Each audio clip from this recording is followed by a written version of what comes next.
En août 2018, Arjen Kampach, un Néerlandais de 47 ans, a disparu sans explication lors de vacances dans un fjord du nord de la Norvège. Seulement, ce touriste n'était pas un touriste comme les autres. C'était un activiste et expert en cybersécurité connu dans son pays et au-delà. La disparition inexpliquée de cet homme assez secret a été le début d'une des affaires les plus mystérieuses et troubles de ces dernières années. Et je vais tout vous raconter en détail après ceci.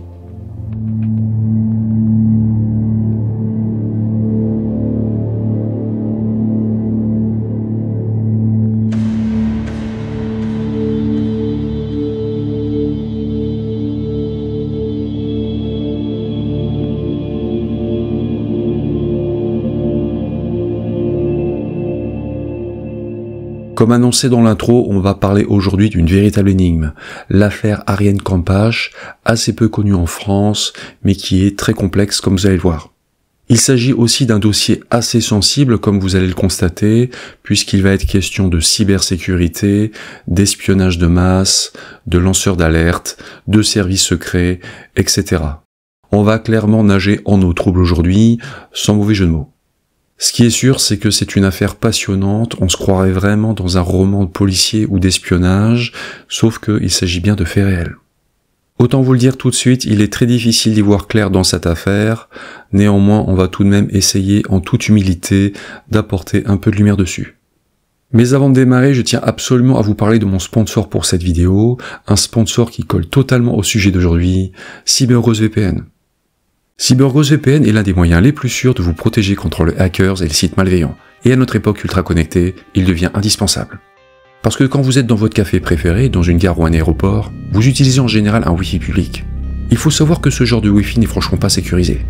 Et un VPN vous permet justement de protéger vos infos perso, votre adresse IP est cachée et vos données sont cryptées. Et c'est très pratique aussi chez vous, surtout si vous êtes en télétravail. CyberGhost VPN sécurise votre navigation et crypte toutes vos données sensibles. Grâce à lui, vous êtes protégé en permanence où vous soyez. Vous pouvez naviguer sur le net librement, l'esprit tranquille. En plus de l'aspect sécurité, CyberGhost VPN est aussi un expert du déblocage de contenu géorestreint. Il s'occupe de tout, des sites web, des vidéos YouTube et débloque plus de 40 services de streaming comme Netflix, Amazon Prime, Hulu et plein d'autres. Et en changeant votre localisation en ligne avec CyberGhost VPN vers la Belgique en seulement 3 clics, vous pouvez accéder aux courses moto et automobiles en français et gratuitement depuis les chaînes locales.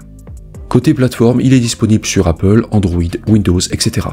Et avec un seul abonnement, on peut protéger jusqu'à 7 appareils en même temps, ce qui permet d'en faire profiter aussi ses proches. Plus de 38 millions d'utilisateurs lui font confiance, notamment grâce à sa facilité d'utilisation, et les retours sont très positifs.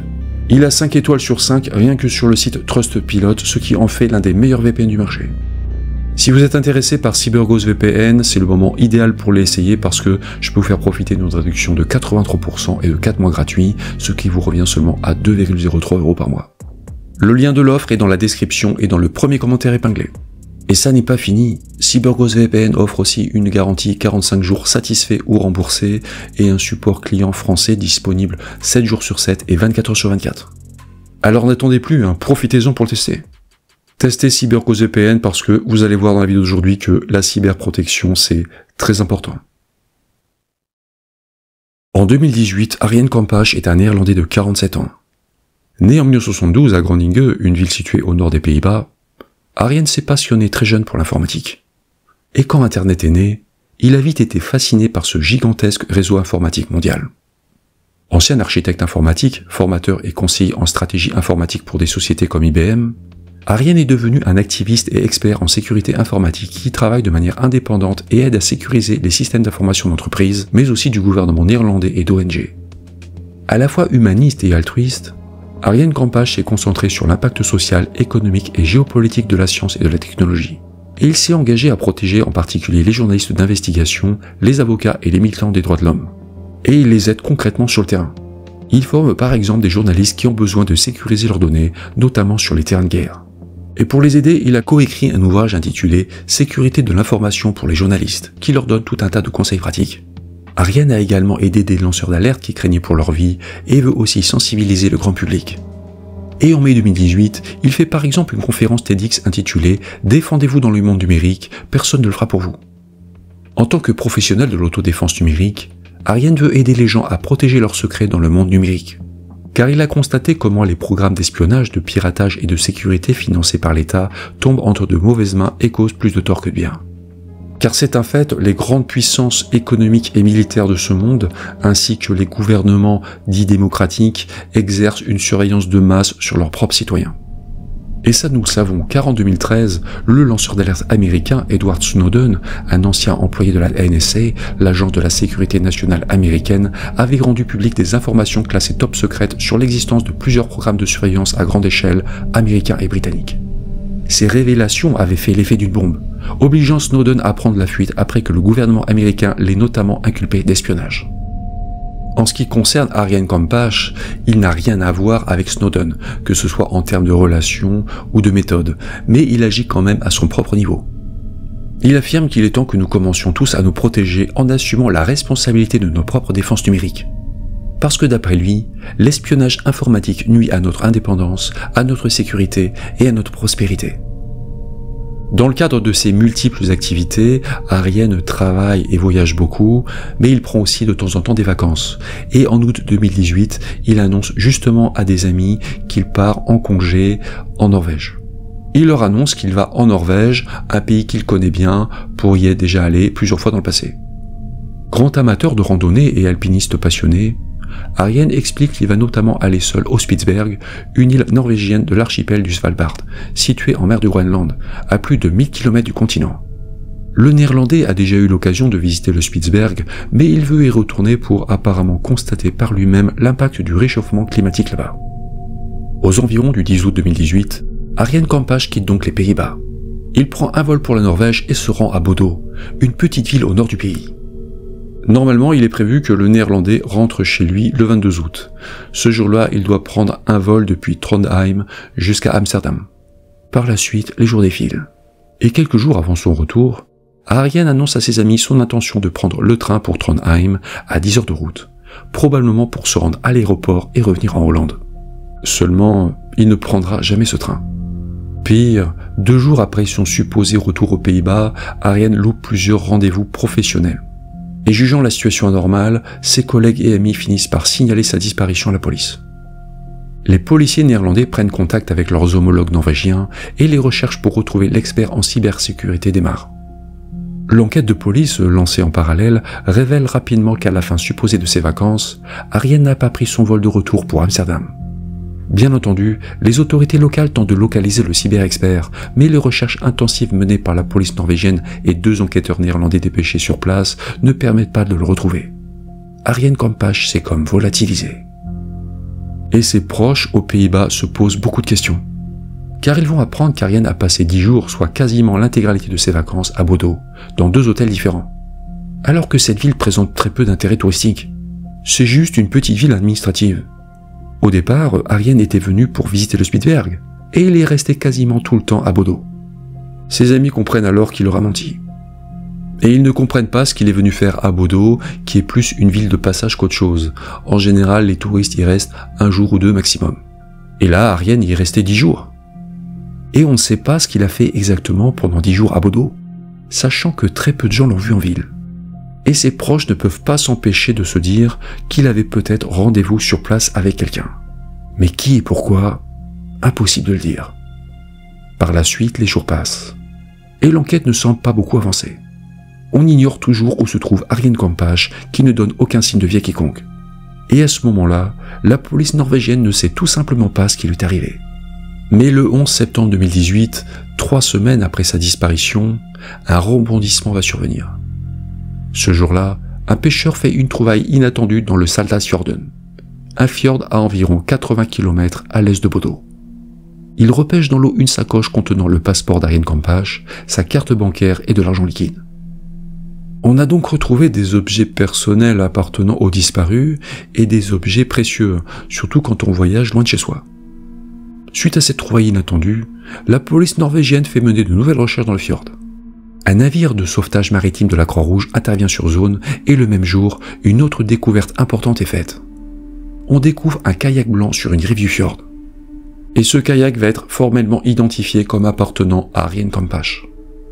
On en est sûr car un commerçant aux Pays-Bas va reconnaître en avoir vendu un à l'expert en cybersécurité quelques jours avant qu'il ne parte en vacances. Et ce modèle de kayak pliable, un Oru Kayak Coast XT, est plutôt cher. Il coûte dans les 2000 $. Il arrivait qu'Arjen achète des gadgets, apparemment il aimait bien ça, mais ce qui est surprenant en ce qui concerne ce kayak, c'est qu'il n'en a jamais parlé à ses amis proches. Surtout qu'en plus il n'était pas connu pour faire du kayak. Et pourquoi emmener avec soi un objet aussi encombrant en avion, alors qu'on peut en acheter un sur place? C'est tout de même bizarre, mais bon après tout, pourquoi pas? Ce que l'on peine par contre à expliquer, c'est ce que faisait Arjen à cet endroit, dans ce fjord. Parce qu'on est bien loin du Spitsberg, et ce fjord n'est pas particulièrement pittoresque. Il y en a des bien plus beaux à explorer en kayak en Norvège. Ce n'est pas un fjord que les touristes ont l'habitude de fréquenter. Ceci dit, on va découvrir que Arjen est bienvenu volontairement dans cette zone. En effet, les investigations de la police vont déterminer que le 20 août, Arjen a quitté son hôtel, le Scandic à Bodø, et a pris le train pour aller jusqu'au fond du fjord à Rognan, 85 km plus loin. Un contrôleur de train se souvient très bien d'Arjen à cause de ses bagages qui encombraient le couloir. Parce qu'Arjen circulait avec 2 gros sacs noirs dont l'un d'eux contenait son kayak. Et autre témoignage très important, un habitant du coin nommé Paul Gunnar Jensen a vu Arjen vers 21 h au bord du fjord ce soir-là. En résumé, on a retrouvé à ce stade les papiers, l'argent et le kayak du disparu, mais pas le reste de ses affaires.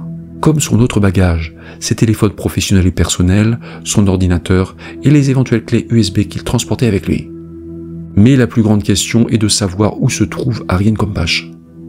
Vu son enquête, les constatations faites sur place et le fait par exemple que la coque de son kayak était trouée et bosselée, la police norvégienne va envisager logiquement que le Néerlandais a succombé à un accident. Surtout que la caméra de surveillance d'une ferme d'élevage de saumon a filmé une petite embarcation de couleur blanche le 20 août en début de soirée dans le fjord. La police norvégienne n'a pas pu affirmer avec certitude qu'il s'agissait d'un kayak et que c'était bien Kompas à bord, mais ça pourrait effectivement confirmer la thèse accidentelle. Tandis que le Néerlandais faisait du kayak dans le fjord, il aurait chaviré et se serait noyé. Ce qui n'est pas forcément quelque chose d'inhabituel. Chaque année, des randonneurs et des touristes décèdent accidentellement dans la nature norvégienne, et certains ne sont même jamais retrouvés. En conclusion, Arjen Kompas aurait pu succomber à un accident. Un dramatique accident, mais somme toute assez banal, malheureusement. Après être tombé à l'eau, il se serait noyé et on n'aurait jamais retrouvé sa débrouille. Elle pourrait être quelque part au fond de ce fjord qui peut être assez profond par endroits, ou bien avoir été entraînée par le courant à des kilomètres de là. Cette nouvelle attriste évidemment beaucoup les proches et amis du Néerlandais, qui se posent quand même beaucoup de questions. Ils s'interrogent sur les circonstances du drame. Parce que tout ne semble pas clair. Les amis d'Arjen ne comprennent pas pourquoi il leur a menti, et ce qu'il est parti faire exactement en Norvège lors de ses supposées vacances. Au départ, la police norvégienne part donc sur une hypothèse accidentelle, seulement tout n'est pas si simple. Parce qu'une information d'ordre technique va venir semer le doute dans cette affaire. Effectivement, des analyses en matière de téléphonie mobile vont révéler que le 30 août, 10 jours après que le Néerlandais ait quitté son île de Bodø pour se rendre dans le fjord, un de ses téléphones portables a été brièvement allumé à plus de 1700 km au nord du fjord, dans le petit village de Vikesa, près de Stavanger. L'appareil s'est même connecté à 3 relais dans le sud de la Norvège.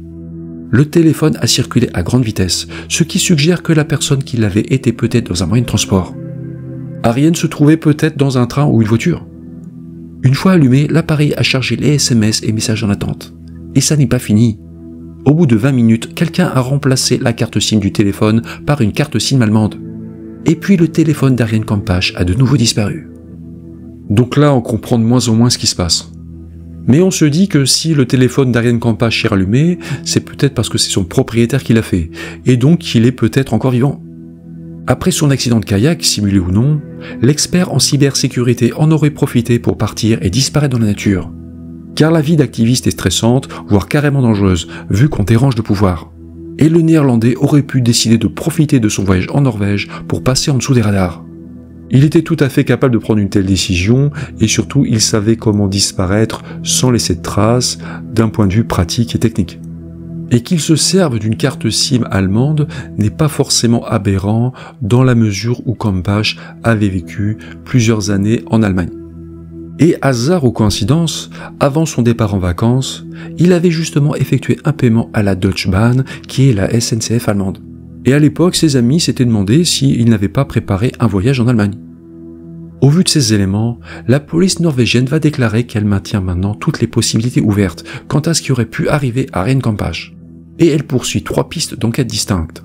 Accident, disparition volontaire ou acte criminel.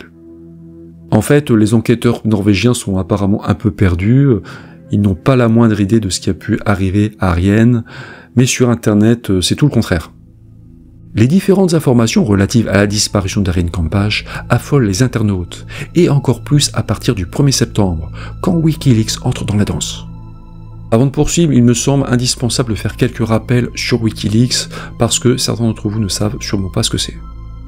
Organisation non gouvernementale à but non lucratif fondée en 2006 par l'informaticien et cybermilitant australien Julian Assange, Wikileaks est en gros une plateforme internet qui publie des documents classifiés provenant de sources anonymes.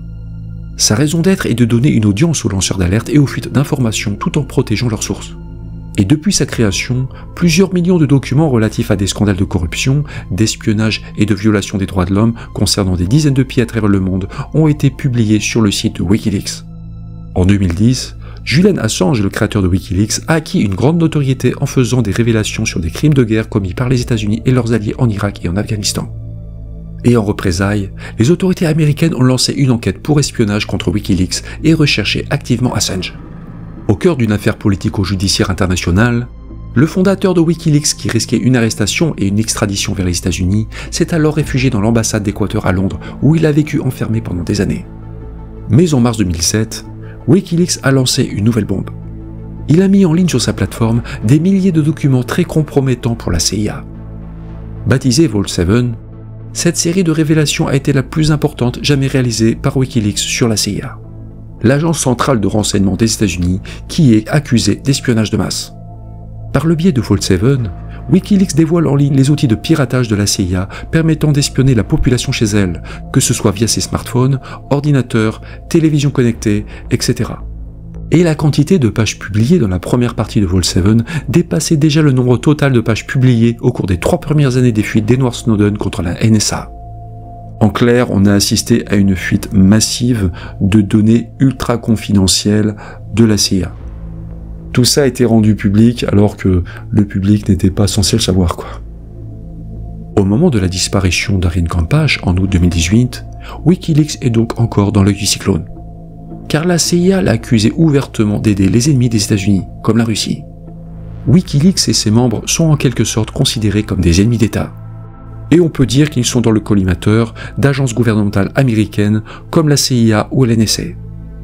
Ces précisions faites parce qu'elles sont très importantes pour la compréhension de cette histoire, revenons à notre affaire.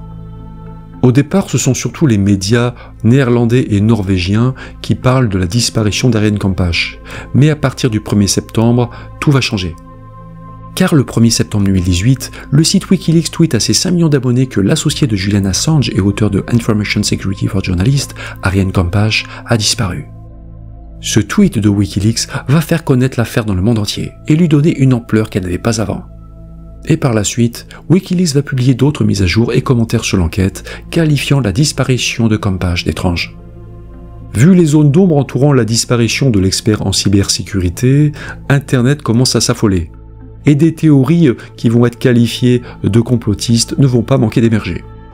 Des théories suggérant par exemple que Arjen Campage, un fervent défenseur du droit à la vie privée en ligne, aurait été kidnappé ou même assassiné par les services secrets américains, britanniques ou russes, ou même peut-être par des islamistes.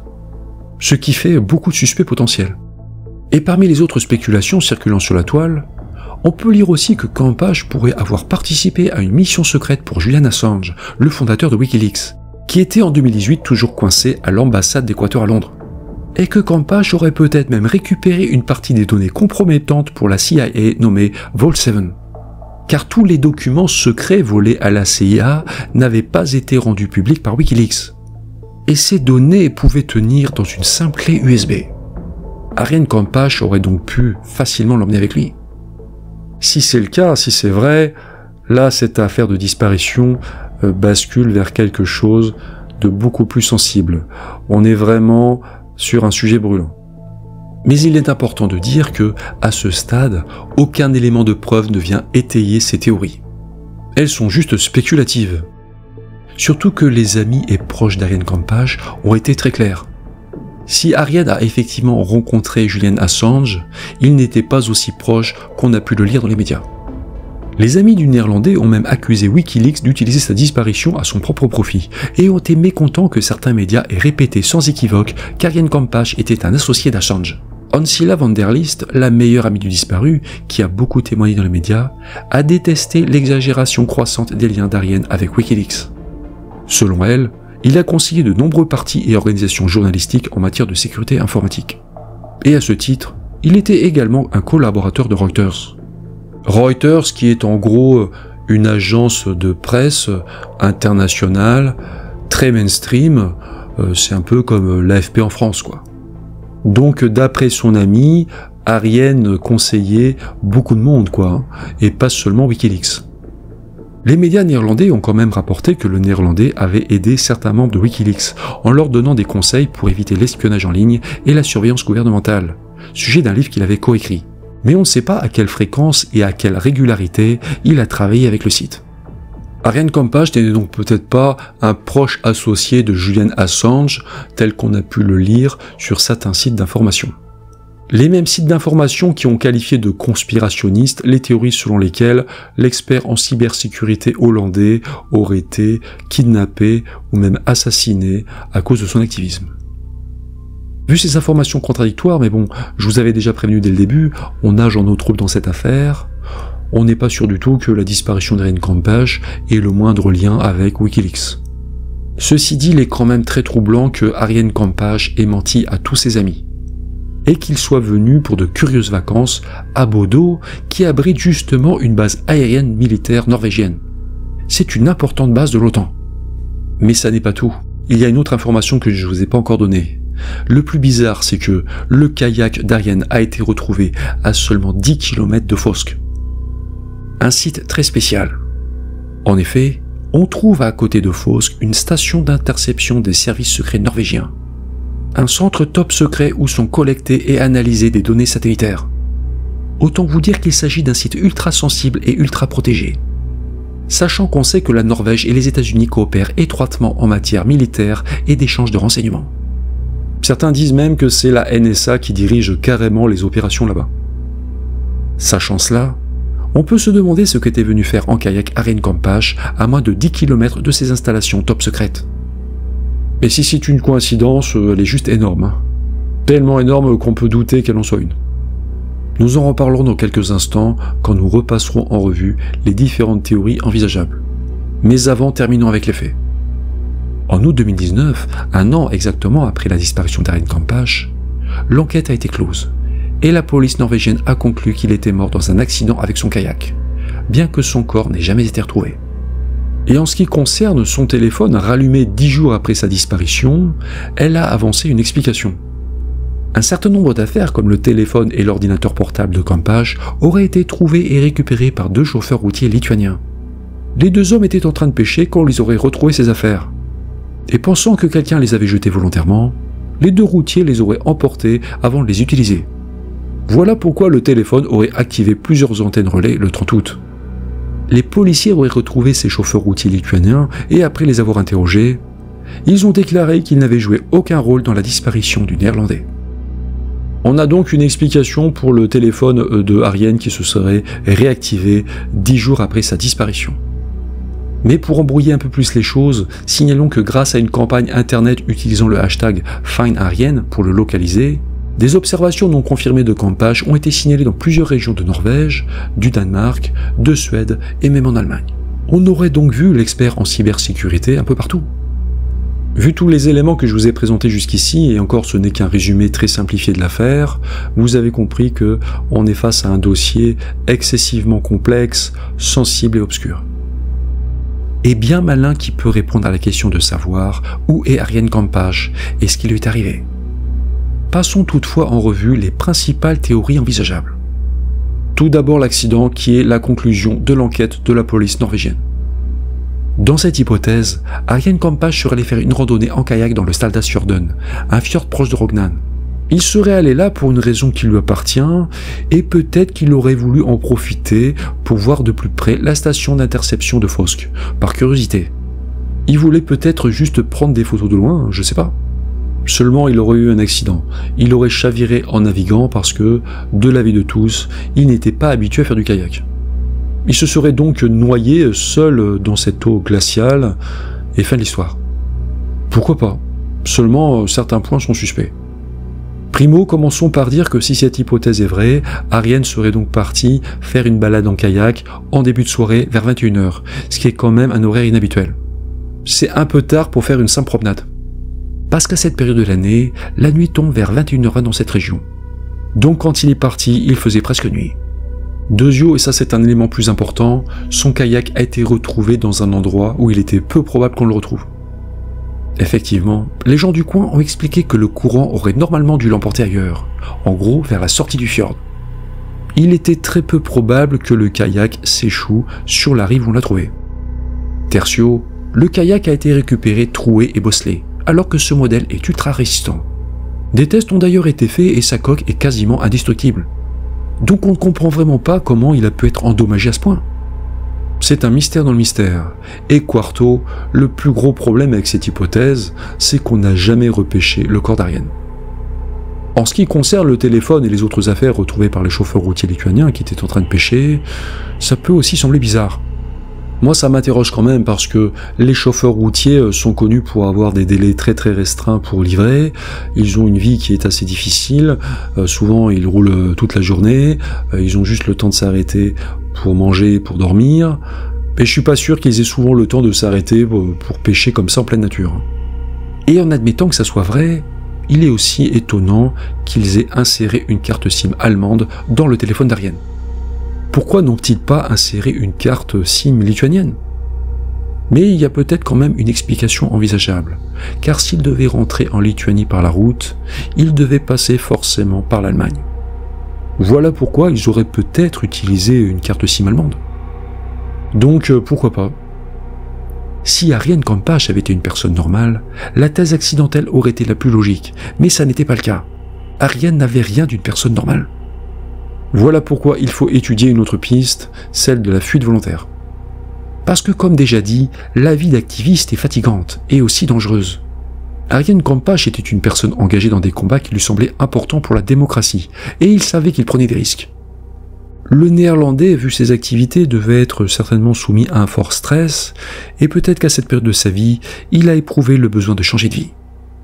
Et si l'expert en cybersécurité avait voulu mettre en scène sa propre disparition, il ne s'y serait pas pris autrement. Il aurait probablement laissé derrière lui ses papiers, son passeport, tel que ça a été le cas ici, ainsi que son argent. C'était la meilleure façon de faire croire aux autres qu'il avait effectivement disparu de manière accidentelle, quoi. En tout cas, c'est typiquement le genre de choses qu'on ferait pour simuler un accident.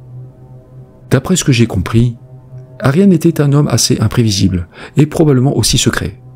Il savait certainement comment disparaître sans laisser trop de traces numériques derrière lui, et aussi brouiller les pistes. On a pu lire notamment que Ariane se serait caché, voire serait même parti à bord d'un cargo. Et il aurait peut-être pu partir pour une destination inconnue. Mais reste à savoir pourquoi il aurait fait ça à cette période. Et pourquoi il aurait fait ça sans en informer ses amis et collaborateurs les plus proches. Antilla van der Lest, la meilleure amie du disparu, s'est d'ailleurs demandé si Ariane n'aurait pas souffert de troubles mentaux lors de son voyage en Norvège. Car lors de son séjour à l'hôtel Scandic de Bodo, un agent de nettoyage qui avait nettoyé la chambre du Néerlandais a témoigné pour dire qu'il avait trouvé Ariane assez méfiant. Et il faut donc se demander si l'expert en cybersécurité ne souffrait pas à cette période de paranoïa aiguë. Dans le cadre de cette hypothèse d'une fuite volontaire, je vais maintenant oser une spéculation. On s'est toujours demandé ce qu'avait bien pu faire Ariane Campach pendant 10 jours à Bodo. Eh bien si ça se trouve, il a peut-être tout simplement organisé sa fuite. Parce que mettre les voiles, se volatiliser sans laisser de traces, ça ne s'improvise pas, hein. Ça demande beaucoup de préparation. Donc vu certains aspects de cette affaire qui est tortueuse, vu la capacité certaine de l'expert en cybersécurité à disparaître de manière technique, numérique, il n'est pas impossible qu'il ait réussi à prendre la poudre d'escampette en laissant derrière lui un écran de fumée. Et si c'est bien le cas, on peut dire qu'il a réussi son coup. La dernière théorie qu'on se doit d'évoquer dans cette affaire, une théorie qui est la plus sulfureuse, j'ai envie de dire, c'est celle d'un acte criminel. Dans ce scénario, Ariane Campach aurait été kidnappée voire assassinée lors de sa randonnée en kayak dans le fjord norvégien. Si la mort du Néerlandais n'est pas accidentelle, ça explique assez facilement de nombreuses zones d'ombre citées précédemment. Des détails bizarres comme la localisation et l'état de son kayak par exemple. Parce qu'en cas de crime, son embarcation aurait pu être abordée voire percutée volontairement par un autre navire. Et on aurait très bien pu embarquer de force le Néerlandais avant de l'emmener on ne sait où. Si Ariane Campach a été effectivement victime d'un acte criminel, quelle que soit sa forme, reste à savoir qui l'a commis. Et pour répondre à cette question, certains seront tentés de dire cui bono, c'est-à-dire à qui profite le crime. Parlons franchement, sur internet, la CIA et la NSA ont largement été pointus du doigt par certains, mais moi j'ai envie de dire prudence, ne sombrons pas dans la facilité. Parce que dans ce dossier, ces deux agences ont un peu le statut de coupable idéal. Et dans les romans et les films d'espionnage, le coupable n'est pas forcément toujours celui qu'on pense. Ça, je dis ça pour détendre un peu l'atmosphère, quoi. Plus sérieusement, comme déjà expliqué, les proches d'Ariane Campach ont démenti qu'il était associé à Wikileaks et très proche de Julian Assange, comme on a pu le lire. Mais d'autres pensent le contraire, et que quand il a disparu, Ariane transportait sur lui une ou plusieurs clés USB contenant potentiellement des informations confidentielles, comme le reste des documents de Vault 7. Parce qu'Ariane était connu pour toujours transporter au moins une clé USB autour de son cou. Et cette clé, comme son propriétaire, n'a jamais été retrouvée. Dans un article de presse, parce que 99% de tout ce que je vous raconte est sourcé et provient d'articles, il a été écrit noir sur blanc que les gens chez Wikileaks étaient super parano et que seule une poignée de personnes avaient accès aux matériaux de Vault 7. Et on a pu entendre dire que Ariane Campach aurait pu être un bon candidat pour les détenir, sachant qu'il avait rencontré Julian Assange quand il était réfugié dans l'ambassade d'Équateur à Londres.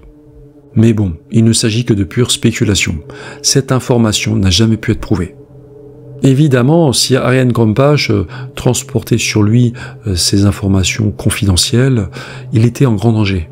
Car la CIA a bien fait savoir qu'elle voulait absolument récupérer ces données. Mais encore une fois, cette théorie n'a jamais été prouvée.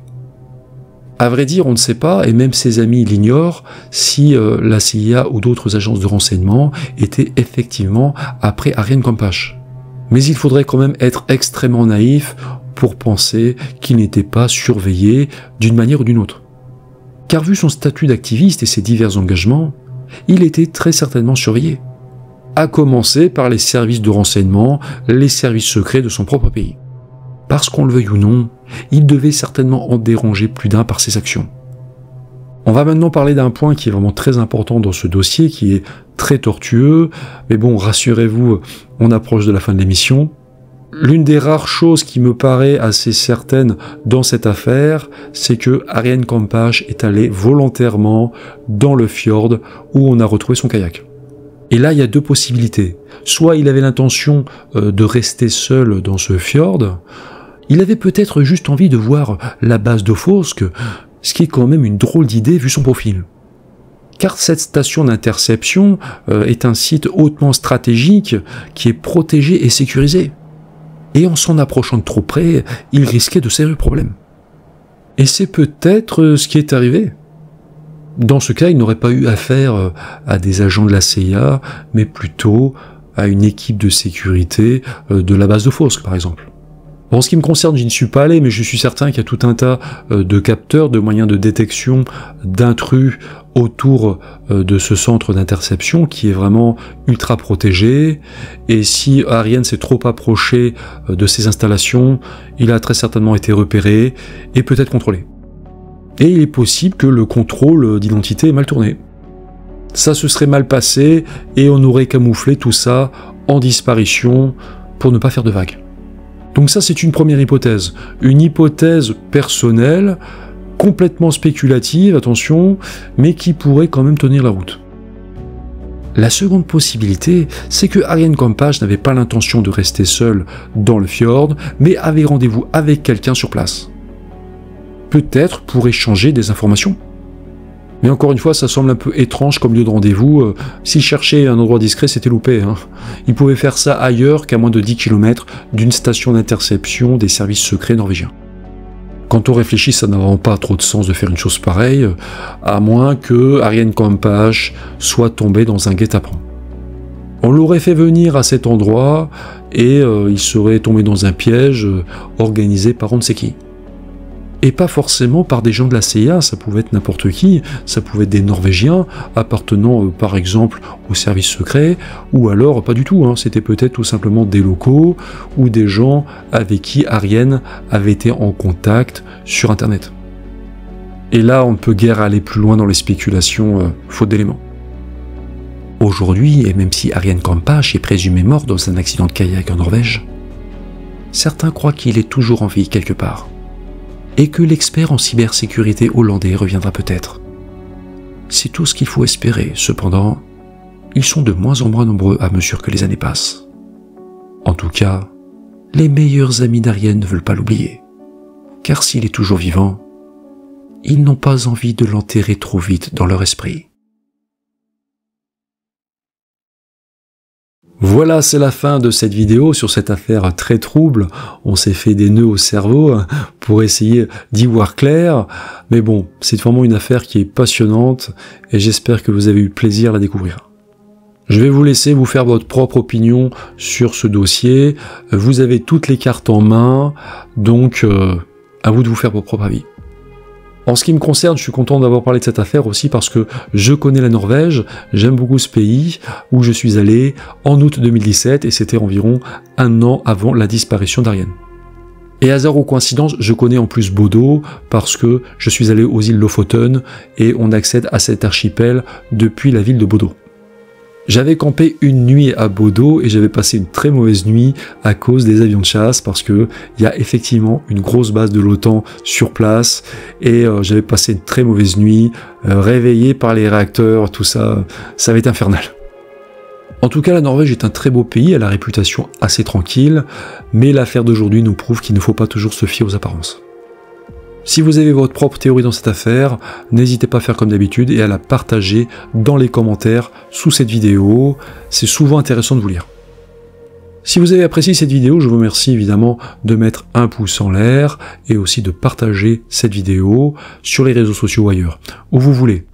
Parce qu'un petit partage de vidéo ne coûte rien et ça permet à d'autres spectateurs de découvrir ces affaires. Et pour ne louper aucune future vidéo et aussi soutenir la chaîne, je vous invite aussi à vous abonner. Pour tout ça, merci. Et un grand merci aussi évidemment à CyberGhost VPN d'avoir sponsorisé la vidéo d'aujourd'hui. On était complètement dans la thématique aujourd'hui avec la disparition de cet expert en cybersécurité. Et si vous êtes à la recherche d'un excellent service VPN à un prix incroyable, cliquez dans le lien dans la description et profitez d'une confidentialité numérique complète pour seulement 2,03 € par mois. Si vous ne savez pas quoi regarder maintenant, d'autres vidéos de disparition mystérieuse de la chaîne vont vous être proposées dans quelques instants. En ce qui nous concerne, on va se retrouver dans 10 jours pour une nouvelle vidéo. Je compte sur votre présence et en attendant, ne disparaissez pas.